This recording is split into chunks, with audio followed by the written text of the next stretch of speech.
Hello everyone, আপোনালোক সকলোকে স্বাগতম জনাইছো মোৰ এই ইউটিউব চেনেলটোলৈ। বন্ধুসকল, আজিৰ ভিডিঅ'টোত আমি আলোচনা কৰিম লাৰ্নিং ডিসেবিলিটিজ অৰ্থাৎ শিকন অক্ষমতা সম্পৰ্কে।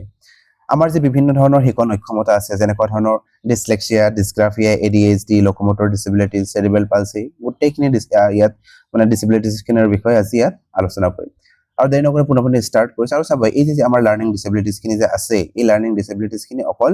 আমাৰ সিটেটৰ অসমীয়া ভাষাৰ ক্ষেত্ৰতে প্ৰযোজ্য নহয়, বাকি যিমানবোৰ সেকশন আছে গোটেইখিনিতে ইয়াৰ পৰা মানে কোৱেশ্চন অহা দেখা যায়। সো এই কাৰণে টপিকটো বহুত ইম্পৰ্টেন্ট হয়। আৰু কিছুমানে মোক কৈছিলেও কমেন্ট কৰি স্যাৰ এইটোৰ ওপৰত এটা ভিডিঅ' লাগে বুলি। সো এই কাৰণে ভিডিঅ'টো প্ৰস্তুত কৰিলো মই। সো দেৰি নকৰি পুনঃপুনি ষ্টাৰ্ট কৰিছো। এতিয়া চাব, ইয়াত যে আমাৰ অসমত আইন কি আছে,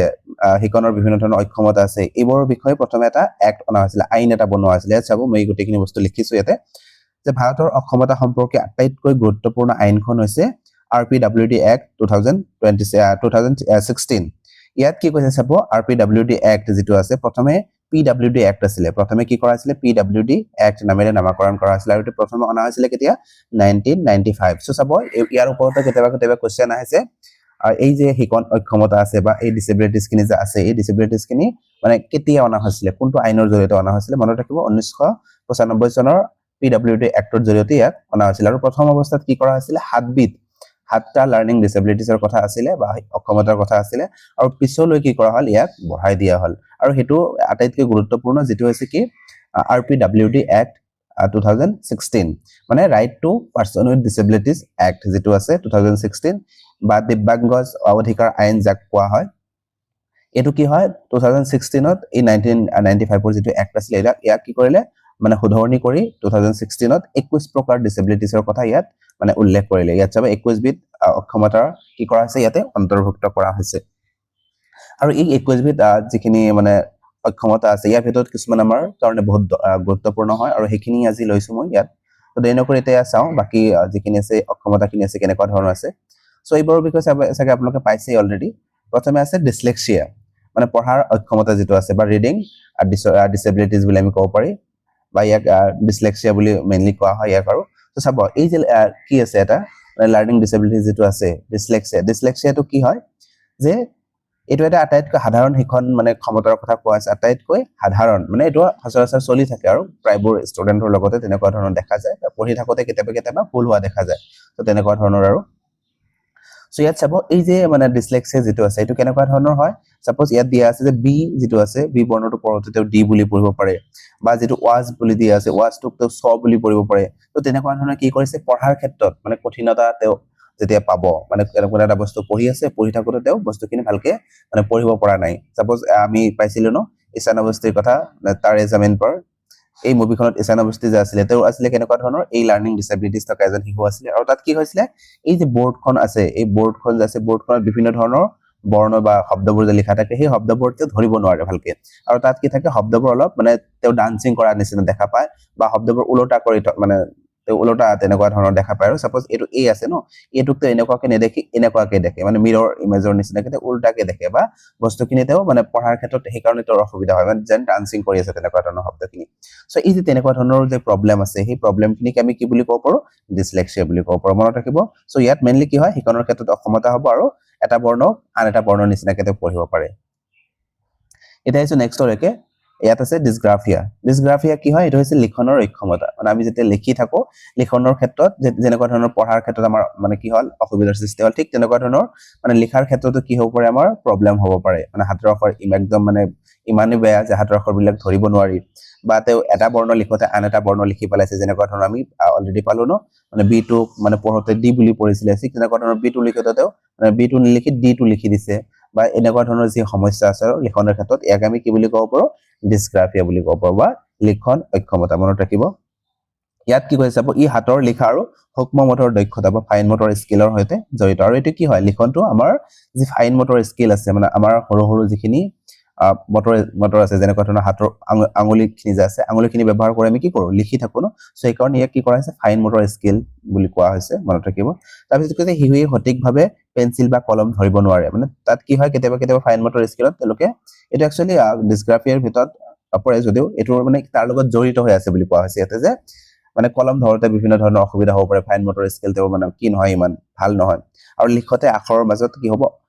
অসমান ব্যৱধান থাকে আৰু বানানৰ ভুল হয় মানে তেওঁ লিখতে যিখিনি আমি অলৰেডি পালো বানানৰ ক্ষেত্ৰত কি হ'ব বিভিন্ন ধৰণৰ ভুল হ'ব বা এটা বানান লিখতে আন এটা বানান লিখি দিব তেনেকুৱা ধৰণৰ যি অসুবিধা আছে তাকে আমি কি বুলি ক'ম ডিসগ্ৰাফিয়া বুলি ক'ম বা লিখন অক্ষমতা বুলি ক'ম মনত ৰাখিব এটা আছে নেক্সটলৈকে ডিসক্যালকুলিয়া ডিসক্যালকুলিয়া কি হয় যে আমাৰ গণনাৰ ক্ষেত্ৰত যেতিয়া মানে বিভিন্ন ধৰণৰ অসুবিধাৰ সৃষ্টি হ'ব তাকে আমি কি বুলি ক'ম ডিসক্যালকুলিয়া বুলি ক'ম বা গণিতৰ অক্ষমতা বুলি ক'ম আমি ইয়াত চাব কি কৈছে যে গণিতৰ সমস্যা সমাধান কৰাত বা কৰা হোৱাত জটিলতাতে পাব গণিতৰ সমস্যা কিবা এটা সমাধান কৰি আছে যেনেকুৱা ধৰণৰ আমি ক'ব পাৰোঁ যোগ বিয়োগ পূৰণ হৰণ এই গণিতৰ যিবোৰ কি আছে ন চিনবোৰ আছে এইবোৰ কৰোঁতে তেওঁ কি কৰিব পাৰে ভুল কৰিব পাৰে পূৰণ কৰি আছে তাত ভুল কৰিলে হৰণ কৰি আছে তাত ভুল কৰিছে যোগ বিয়োগ কৰোঁতে তেওঁ ভুল কৰিছে বা তাত তেওঁ মানে কি হৈছে অসুবিধাৰ সৃষ্টি হৈছে বিভিন্ন ধৰণৰ তাকে আমি কি বুলি ক'ব পাৰোঁ ডিসক্যালকুলিয়া মনত ৰাখিব আৰু টকা পইচাৰ হিচাপ কৰোঁতে হিয়ে মানে খেলিমেলি কৰিব পাৰে তেনেকুৱা ধৰণৰ মানে মেইনলি হৈছে ইয়াত কি হ'ব মানে যেতিয়া তেওঁ শিকনৰ মানে গণনাৰ ক্ষেত্ৰত যেতিয়া ভুল কৰিব ইয়াকে আমি ডিসক্যালকুলিয়া বুলি ক'ম ইয়াত মনত ৰাখিব ক্যালকুলিয়া বুলি কোৱাৰ লগে লগে ক্যালকুলেটৰৰ লগত জড়িত হৈ আছে ন ক্যালকুলেটৰ মানে কি গণনা কৰা সো গণনাৰ ক্ষেত্ৰত যেতিয়া মানে সমস্যাৰ সৃষ্টি হ'ব ইয়াকে আমি ডিসক্যালকুলিয়া বুলি ক'ম এটা আছে নেক্সটলৈকে চাব নেক্সটত কি দিয়া আছে ইয়াত চাব মই অকল এখিনি লোৱা নাই ইয়াৰ পিছত আমি প্ৰিভিয়াস ইয়াৰত কেনেকুৱা ধৰণৰ কোশ্চেন আছে এই কোশ্চেনখিনিও মই লৈছো বহুতখিনি কোশ্চেনে লৈছো ইয়াতে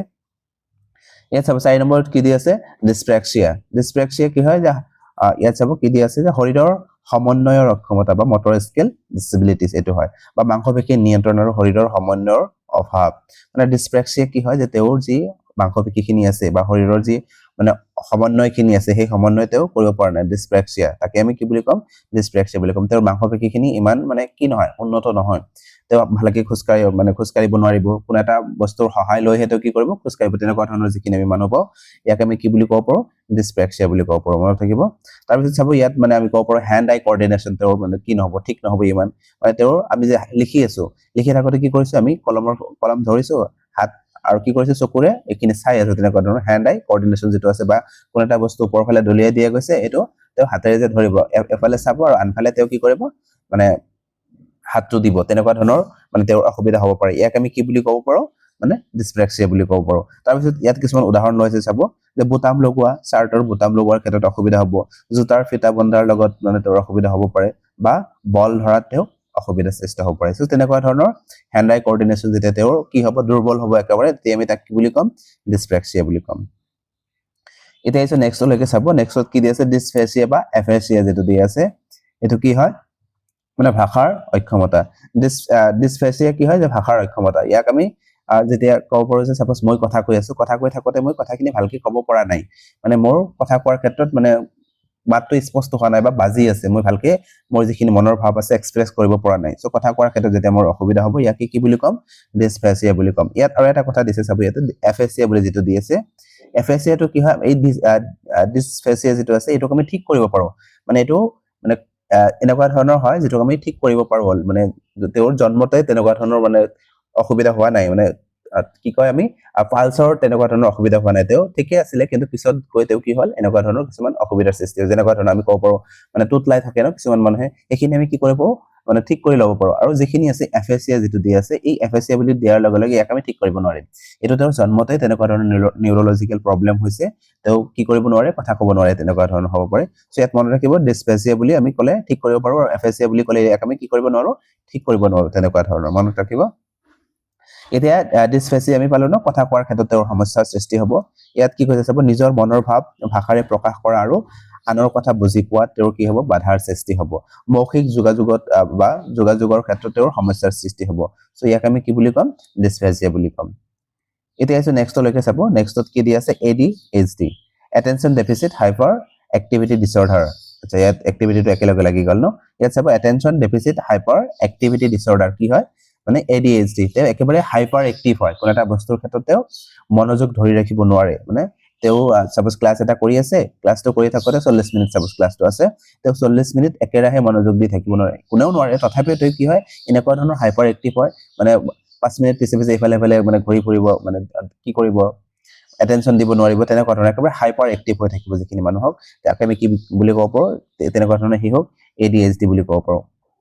ইয়াত চাব কি কৰাইছে মনোযোগৰ অভাৱ আৰু অতি সক্ৰিয়তা মানে মনোযোগ তেওঁ দিব নোৱাৰিব ইমান সময় মানে নৰমাল হিহুৱে যেনেকুৱা ধৰণৰ মানে মনোযোগ দিব পাৰে তেওঁ তেনেকুৱা ধৰণৰ মনোযোগ দিব নোৱাৰিব, তেওঁৰ অসুবিধাৰ সৃষ্টি হ'ব, বহি থাকিব নোৱাৰিব ভালকে, ইফালে ইফালে চাই থাকিব, দৌৰি ফুৰিব, তেনেকুৱা ধৰণৰ শিশুৱে। চ' ইয়াক আমি কি বুলি ক'ম, ADHD থকা শিশু বুলি ক'ম। ইয়াত চাব লক্ষণবোৰ কেনেকুৱা ধৰণৰ হয় ইয়াতে, যে শিশুৱে এটা কাম বেছি সময়ত মনোযোগ ধৰি ৰাখিব নোৱাৰিব, আৰু তেওঁক আমি কি কৰিব পাৰোঁ, এই যে তেওঁৰ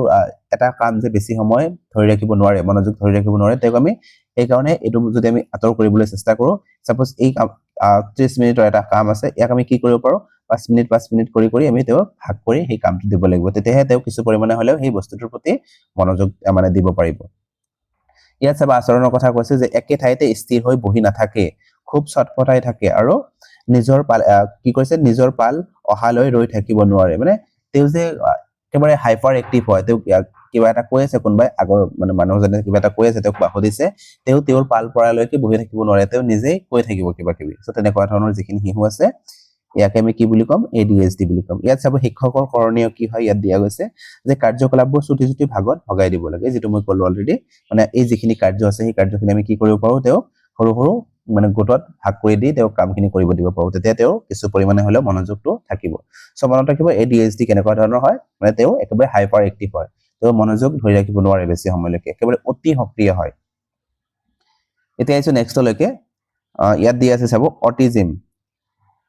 অটিজিম কি হয়, ইয়াত কোৱা হৈছে অটিজিম স্পেক্ট্ৰাম ডিছঅৰ্ডাৰ, ASD। ইয়াত চাব অটিজিম কি হয়, এনেকুৱা ধৰণৰ শিশু হয় যি কি হয় মানে নিজৰ মতে থাকি ভাল পায়, তেওঁ সমাজৰ মানুহৰ লগত ইমান ভালকে মানে মিলিব নোৱাৰিব, বা তেওঁৰ ঘৰৰ যিখিনি বস্তু আছে, চাপোজ তেওঁ পঢ়া টেবুলটো আছে, পঢ়া টেবুলটোত যে তেওঁ যেনেকৈ কিতাপখিনি ৰাখিছে ঠিক তেনেকুৱাকৈ থাকিব লাগিব, যদি ইফাল সিফাল হৈ যায় তেওঁ কি হ'ব, মানে ডিষ্টাৰবেঞ্চ ফিল কৰিব, তেনেকুৱা ধৰণৰ, তাকে আমি কি বুলি ক'ম, অটিজিম বুলি ক'ম। ইয়াত কি দি আছে যে চাব সামাজিকতাৰ অভাৱ, মানে তেওঁ সমাজৰ মানুহৰ লগত ভালকে মিলা মিছা কৰাৰ ক্ষেত্ৰত অসুবিধা পাব, মানে এনেকুৱা ধৰণৰ ইন্ট্ৰভাৰ্ট টাইপৰ ব্যক্তি হ'ব তেওঁ। শিশুৱে আনৰ সৈতে মিলা মিছা কৰা আৰু কথা পতা বা যোগাযোগ কৰাত বহুত মানে কষ্ট পায়, আন মানুহৰ লগত যাতে মিলিব লাগে, সেই মিলাটো তেওঁ জল্দি জল্দি মিলিব নোৱাৰিব, তেনেকুৱা ধৰণৰ যিখিনি শিশু আছে ইয়াক আমি অটিজিম থকা শিশু বুলি ক'ম। ইয়াৰ লক্ষণ দিছে চাব কেনেকুৱা ধৰণৰ দিছে, যে চকুৱে নোচোৱা আৰু একেটা কাম বা শব্দ বাৰে বাৰে কৰা, মানে ৰিপিটেডলি। ইয়াত আৰু এটা কথা জড়িত হৈ আছে কি, ৰিপিটেডলি, তেওঁ কোনো এটা কাম কৰি আছে, সেই কামটো ৰিপিটেডলি তেওঁ কৰি থাকিব, বাৰে বাৰে কৰি থাকিব। কোনো এটা বস্তু পঢ়ি আছে, চাপোজ পঢ়া এটা পঢ়ি আছে, মানে পঢ়ি থাকোঁতে বাৰে বাৰে পঢ়িব, অটিজিম অটিজিম অটিজিম, চাপোজ এইটোৱে পঢ়িছে, এনেকুৱা ধৰণে কি কৰিব, বাৰে বাৰে তেওঁ ৰিপিট কৰি থাকিব। চ' ইয়াকে আমি কি বুলি ক'ম, মানে অটিজিম বুলি ক'ম। মনত ৰাখিব, ইয়াত মেইনলি আমি কি পালো, যে ইয়াত শিশুৱে আন যিখিনি মানুহ আছে সমাজৰ মানুহখিনিৰ লগত ভালকে মিলা মিছা কৰিব নোৱাৰিব, আৰু তেওঁৰ যিখিনি কাম আছে সেইখিনি কাম তেওঁ ৰিপিটেডলি কৰি থাকিব, বা তেওঁৰ যিখিনি বস্তু আছে, ঘৰৰ বয় বস্তুখিনি যে আছে, তেওঁ ইফাল সিফাল হ'লে তেওঁ কি হ'ব, ডিষ্টাৰবেঞ্চ ফিল কৰিব। এতিয়া আহিছোঁ নেক্সটলৈকে, ইয়াত কি দিয়া আছে চাব, অডিটৰী প্ৰচেছিং ডিছঅৰ্ডাৰ। অডিটৰী প্ৰচেছিং ডিছঅৰ্ডাৰ কি হয়, শ্ৰৱণৰ লগত এইটো জড়িত হয়, মানে তেওঁ শুনাৰ ক্ষেত্ৰত অসুবিধা যেতিয়া পায় তেওঁ, ইয়াক আমি কি বুলি ক'ব পাৰোঁ, অডিটৰী প্ৰচেছিং ডিছঅৰ্ডাৰ বুলি ক'ব পাৰোঁ। ইয়াত চাব কি দি আছে, শ্ৰৱণ প্ৰক্ৰিয়াকৰণৰ সমস্যা, মানে তেওঁ শুনাৰ ক্ষেত্ৰত যেতিয়া সমস্যা পাব সেইটোৱেই হ'ব অডিটৰী। অডিটৰী মানে কি, শুনা ন। ইয়াত চাব কি কৈছে, কাণেৰে সঠিকভাৱে শুনিলেও মগজুৱে শব্দৰ অৰ্থ বা পাৰ্থক্য বুজি নাপায়। এইটো ইয়াত কি কৈছে চাব, যে তেওঁ যেতিয়া কিছুমান বস্তু শুনিছে, শুনাৰ ক্ষেত্ৰত ঠিকেই শুনিছে, বস্তুখিনি ভালেই শুনিছে, কিন্তু শুনাৰ পিছত তেওঁৰ মগজুত যে সেইটো কাৰ্য এটা কৰিব লাগিব, মগজুত তেওঁৰ সেইখিনি মানে কেনেকুৱা শব্দ কৈছে, তাৰ পাৰ্থক্য কি হয়, বা সেইখিনি শব্দৰ অৰ্থ কি হয়, সেইখিনি তেওঁ পাৰ্থক্য কৰিব নোৱাৰিব, তাকে আমি কি বুলি ক'ম, অডিটৰী প্ৰচেছিং ডিছঅৰ্ডাৰ বুলি ক'ম। ইয়াৰ লক্ষণ দিছে চাব, এনেধৰণৰ শব্দ বা উচ্চাৰণৰ মাজত পাৰ্থক্য ধৰিব নোৱাৰা, যেনে কেপ আৰু কেট। চাপোজ একেধৰণৰ কিছুমান শব্দ আছে, মানে চিমিলাৰ শব্দ আছে, সেই শব্দবোৰৰ মাজতে অৰ্থৰ যে পাৰ্থক্য আছে সেইখিনি ধৰিব নোৱাৰিব। যেনেকুৱা ধৰণৰ ইয়াত উদাহৰণ দিছে ন, যে কেপ আৰু কেট যিটো দি আছে, এই শব্দটোৰ মাজত যে পাৰ্থক্য এটা আছে, সেই পাৰ্থক্যটো তেওঁ ধৰিব নোৱাৰিব। চ' তেতিয়া আমি তাক কি বুলি ক'ম, অডিটৰী প্ৰচেছিং ডিছঅৰ্ডাৰ বুলি ক'ব পাৰিম, মনত ৰাখিব। এতিয়া আহিছোঁ নেক্সটলৈকে, ইয়াত কি দি আছে, ভিজুৱেল প্ৰচেছিং ডিছঅৰ্ডাৰ, মানে তেওঁ দেখাৰ ক্ষেত্ৰত যেতিয়া অসুবিধা হ'ব তাকে আমি ভিজুৱেল প্ৰচেছিং ডিছঅৰ্ডাৰ বুলি ক'ম। ইয়াত চাব কি দি আছে, দৃশ্য প্ৰক্ৰিয়াকৰণৰ সমস্যা, মানে চকুৰে ভালকে নেদেখিব তেওঁ, চকুৰে দেখা বস্তু মগজুৱে সঠিকভাৱে বুজি নাপায়। লক্ষণ যে ছবি, মানচিত্ৰ বা জ্যোতিৰ্মিতি বা জ্যামিতিৰ কথা কৈছে ন, জ্যামিতি আকৃতি বুজাত তেওঁৰ খেলি মেলি হ'ব। ইয়াত কি কৈছে, চকুৰে তেওঁ যদিও কিছুমান বস্তু দেখিছে, ভালকে দেখিছে, ঠিকে আছে, তেওঁ মানে চকুটো বাৰে বাৰে কি কৰিছে, মানে খামুচি দিছে, তেনেকুৱা ধৰণৰ, চকুটো কুচাই আছে, এনেকুৱা ধৰণৰ কৰি থাকি তেওঁ কি কৰিব, বস্তুখিনি বাৰে বাৰে চাব আৰু বাৰে বাৰে ওচৰত গৈ চাব তো তেনেকুৱা ধৰণৰ যিখিনি সমস্যা পাব তেওঁ তাকে আমি কি বুলি ক'ম ভিজুৱেল প্ৰসেসিং ডিসঅৰ্ডাৰ বুলি ক'ব পাৰোঁ বা যদি কেতিয়াবা কিছুমান বস্তু তেওঁ চাইছেও চোৱাৰ পিছতো তেওঁৰ মগজুত কি কৰিব পৰা নাই সেই বস্তুখিনি সঠিকভাৱে তো বুজি মানে পোৱা নাই যেনেকুৱা ধৰণৰ ইয়াত কোৱা হৈছে উদাহৰণ হিচাপে ছবি বা মানচিত্ৰবোৰ যে আছে বা জেমেটিক আকৃতিবোৰ যে আছে এইখিনি তেওঁৰ বুজাৰ ক্ষেত্ৰত কি হ'ব খেলিমেলি হ'ব বা তেওঁ ধৰিব নোৱাৰিব এইখিনি বস্তু কি হয় সো তেতিয়া আমি তাক কি বুলি ক'ব পাৰে মানে দেখাৰ ক্ষেত্ৰত অসুবিধা হৈছে বা ভিজুৱেল প্ৰসেসিং ডিসঅৰ্ডাৰ বুলি ক'ব পাৰিম এতিয়া আছে নেক্সটৰ লৈকে ইয়াত চাব কি দি আছে ইয়াত কৈছে বৌদ্ধিক অক্ষমতা বা ইন্টেলেকচুৱেল ডিসেবিলিটি যেটো আছে বৌদ্ধিক অক্ষমতা কি হয় যে ধীৰ মানসিক বিকাশ তেওঁ মানে যদিও তেওঁৰ মগজুৰ বিকাশ হৈছে তেওঁ ইমান কি নহয় মানে ইন্টেলিজেন্ট নহয় তেওঁৰ আইকিউ একেবাৰে কম হয় তেনেকুৱা ধৰণৰ যিখিনি আছে হিহু তেওঁক আমি কি বুলি ক'ব পাৰিম বৌদ্ধিক অক্ষমতা মানে বুলি ক'ব পাৰিম হিহু বুলি ক'ব পাৰিম যেনেকুৱা ধৰণৰ ইয়াত কৈছে বুদ্ধিৰ স্তৰ আইকিউ গড়তকৈ কম হোৱা সাপোজ আমাৰ কি থাকিব লাগে 90 ৰ পৰা 110 লৈকে সাধাৰণ বুদ্ধিমত্তা যিখিনি হিহু থাকে তেওঁলোকৰ বুদ্ধি থাকিব লাগে আৰু এই বৌদ্ধিক অক্ষমতা যিখিনি হিহু আছে ইয়াক মানে ধৰা হয় মানে 35 লৈকে ধৰা হয় মানে 35 লৈকে এইখিনি মানে তেওঁলোকৰ তেনেকুৱা ধৰণৰ বুদ্ধি থাকিব একেবাৰে কম বুদ্ধি থাকিব তেনেকুৱা ধৰণৰ হিহু তেওঁলোকক আমি কি বুলি ক'ব পাৰিম বৌদ্ধিক অক্ষমতা থকা হিহু বুলি ক'ব পাৰিম ইয়াত চাব কি দি আছে লক্ষণবোৰ দি আছে যে দৈনন্দিন কাম-কাজ কৰা আৰু যিবোৰ নতুন কথা শিকাৰ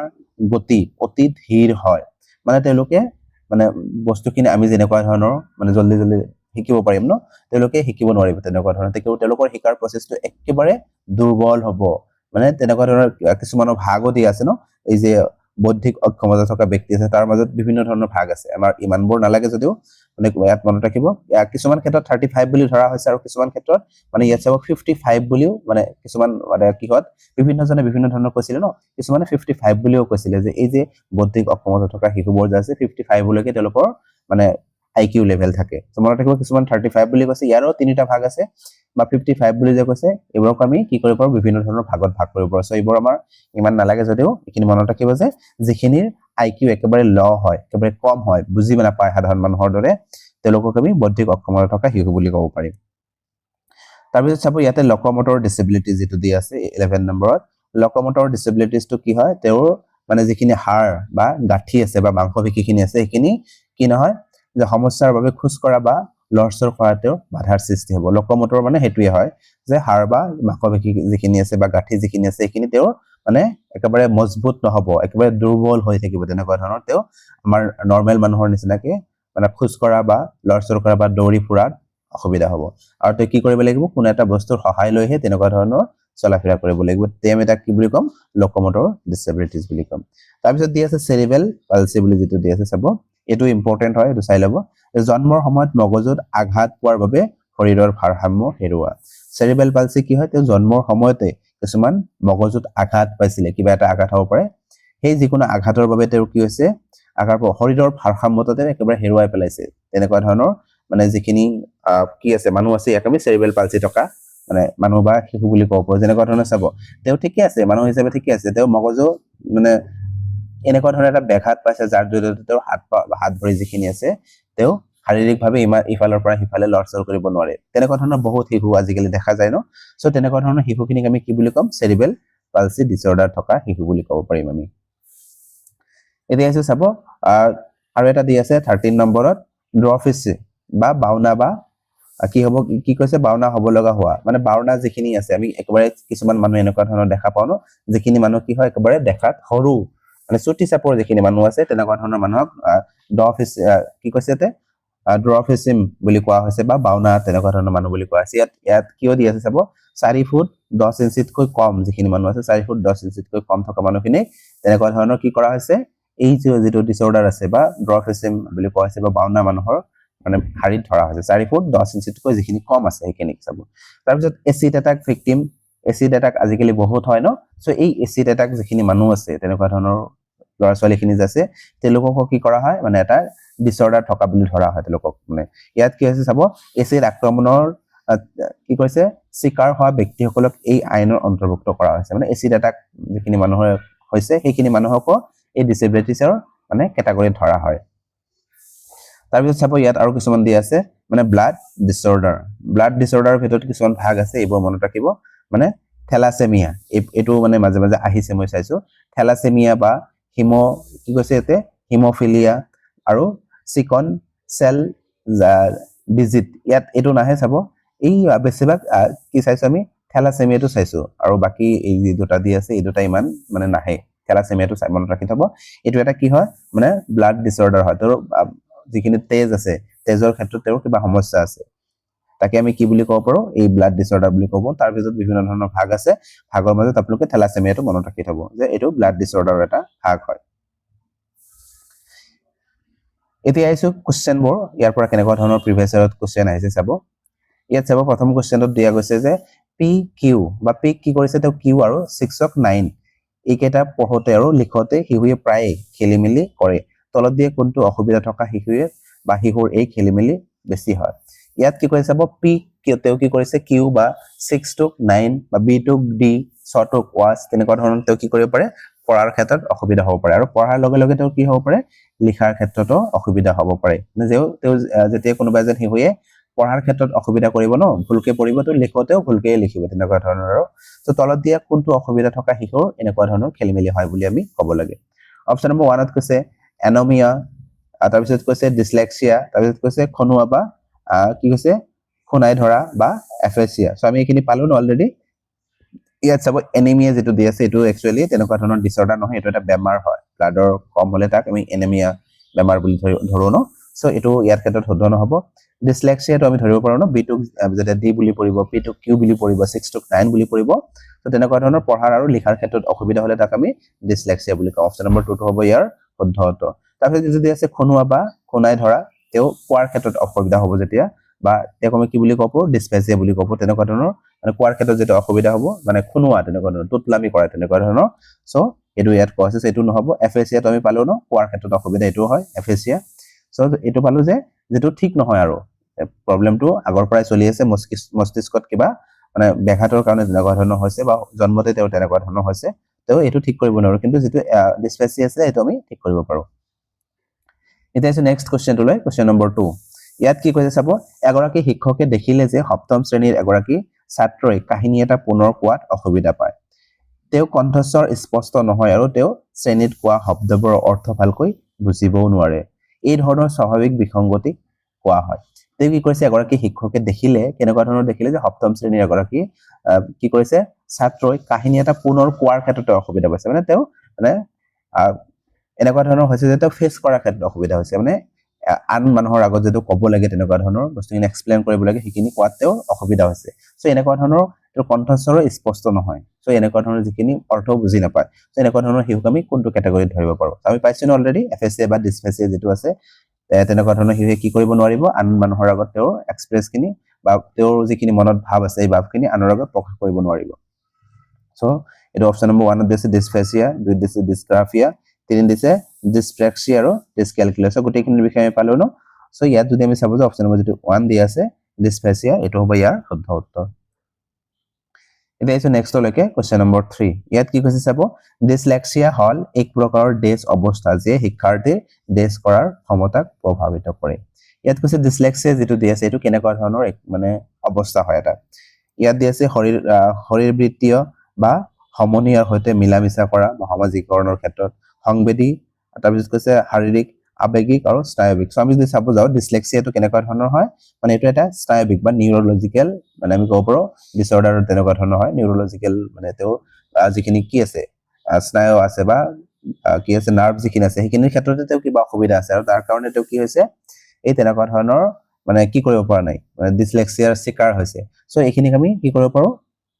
বিভিন্ন ধৰণৰ মানে ট্ৰিটমেন্টৰ জৰিয়তে আমি ঠিক কৰিব পাৰো তেওঁলোকক ন সো হিটো কৈছে আমাকে যে স্নায়বিক এটো হ'ব ডিসলেক্সিয়া এক প্ৰকাৰ মানে স্নায়বিক অৱস্থা যে শিক্ষাৰ্থীক ডেছ কৰাৰ অক্ষমতা কি কৰে প্ৰভাৱিত কৰে ধ্বনি প্ৰতীকৰ সৈতে সংযোগ কৰাৰ ক্ষেত্ৰত মানে কি কৰিব অসুবিধা কৰিব সো ধ্বনি প্ৰতীকৰ কথা কৈছে যে পঢ়োতে মানে তেও যে পঢ়োতে তেও বিভিন্ন ধৰণৰ অসুবিধা হ'ব বা লিখাৰ ক্ষেত্ৰতে তেও অসুবিধা হ'ব অপচন নম্বৰ আমি যদি চাব যাও 4 নম্বৰটো হ'ব ইয়াৰ শুদ্ধ উত্তৰ এটা আছে নেক্সট লৈকে ইয়াত চাব কোশ্চেন নম্বৰ যেটো 4 দি আছে কোশ্চেন নম্বৰ 4 ত কি কৈছে উত্তৰখিনি ইয়াত দি দিয়া গৈছে ন ইয়াত চাব কোশ্চেন নম্বৰ 4 ত কি কৈছে যে আলোকে তলত দিয়া আচৰণসমূহ প্ৰদৰ্শন কৰে পঢ়াৰ সময়ত মূৰটো অস্বাভাৱিক অৱস্থাত ৰখা চকু কি কৈছে ইয়াতে কেৰাকৈ চোৱা আৰু সঘনাই চকু মোহাৰি থকা চকু ৰঙা পৰা ফুলি উঠা তাৰপিছত কৈছে আখৰবোৰ চিনাক্ত কৰাত বিভ্ৰান্তি হোৱা এইবোৰ সমস্যা কিহৰ লক্ষণ হ'ব পাৰে ইয়াত কি কৈছে চাব এই যে মানে